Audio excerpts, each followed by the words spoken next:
The air feels dense here. Each breath is a reminder of the weight you carry, like chains that have held you back for too long.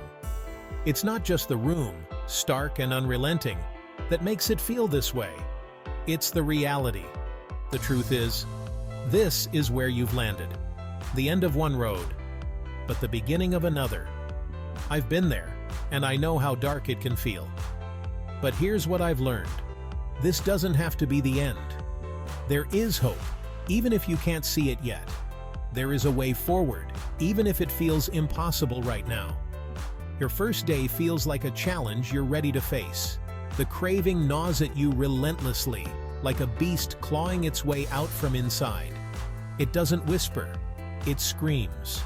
Every cell in your body demands the thing that brought you to your knees. It doesn't matter that it nearly killed you.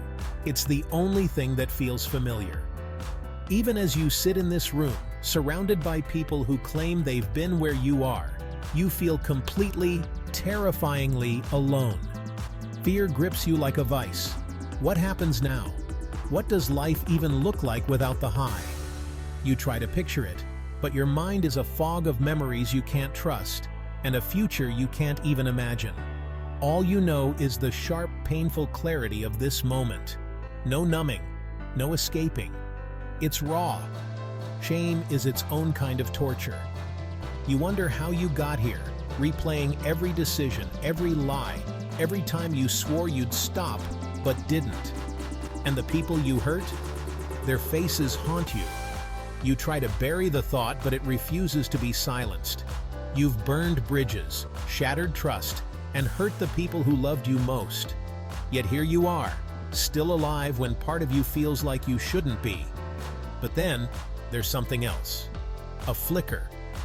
A shred of something so faint, it almost feels like an accident. Hope. It's not loud or bright. It's not even convincing. But it's there. And it sounds like this. What if? What if there's more than this? What if this isn't the end? What if there's a way out?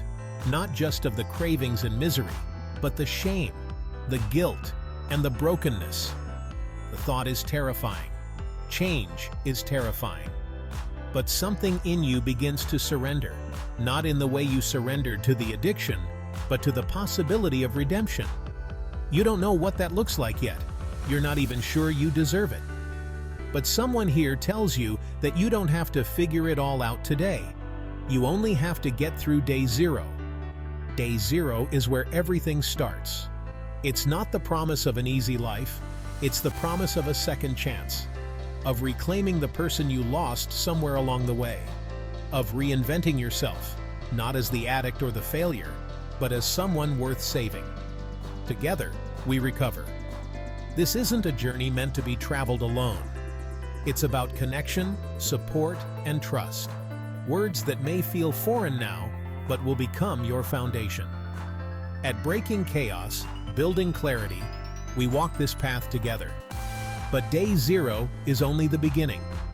Tomorrow, we'll explore the ache of honesty, what it means to face the mirror and see yourself for who you are, and the strength it takes to stop running from the truth.